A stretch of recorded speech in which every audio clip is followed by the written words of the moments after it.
The Joe Rogan Experience. Now, when we're talking about impoverished communities and chronically, when you're talking about cities like Baltimore or parts of Chicago and Detroit that have just been in a terrible state of despair for long periods of time, and it doesn't seem like there's a way out. The people that are born there, the people that live there, they live in this state of despair. What can be done to resolve all of these terribly impoverished communities and bring them up to a standard where these kids that grow up there, they feel like there is an out, that they do have an opportunity? And why is this not addressed when we talk about making America great?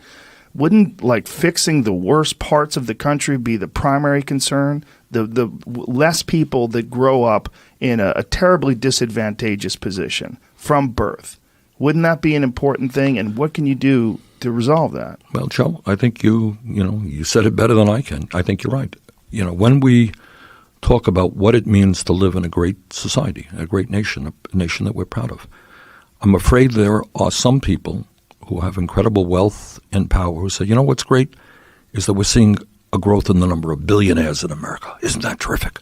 And we got one guy who's worth $155 billion. How great. Oh, by the way, we're building more nuclear weapons. And we're spending $750 billion a year on the military. Isn't that extraordinary? And by the way, do you see the yacht that billionaire has? It's 3 miles long. Isn't that great? Your point is that we have to, I think as I understand what you're saying, we have to redefine what being a great nation is about. We are not a great nation when we have 40 million people living in poverty and in despair. We're not a great nation when we have massive levels of income and wealth inequality, when 87 million people can't afford to go to a doctor today. So to answer your question, I think that as a nation, we have got to focus a great deal of attention on those distressed communities. Often they're African American, often they're Latino, often they are rural white communities. And that means making sure that the kids there get the quality education that they deserve, making sure that we're creating good-paying jobs in those communities.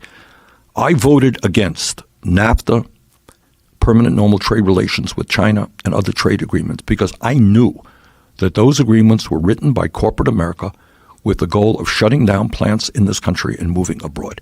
And the result of that has been the loss of millions of good-paying jobs and the complete destruction of communities all across this country, in the South and all across this country.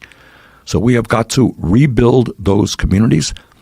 We have got to bring high-tech jobs, not just to Silicon Valley, but to rural America again. I don't have magical answers, but the goal is we will not, under a Sanders administration, turn our backs on distressed communities. We will rebuild those communities. We will build the millions of units of affordable housing that we need. Now think about what it means to a community now where people are living in terrible housing or housing they cannot afford. When we put young people to work rebuilding their own communities, will that become an indication of hope and optimism? I think it will.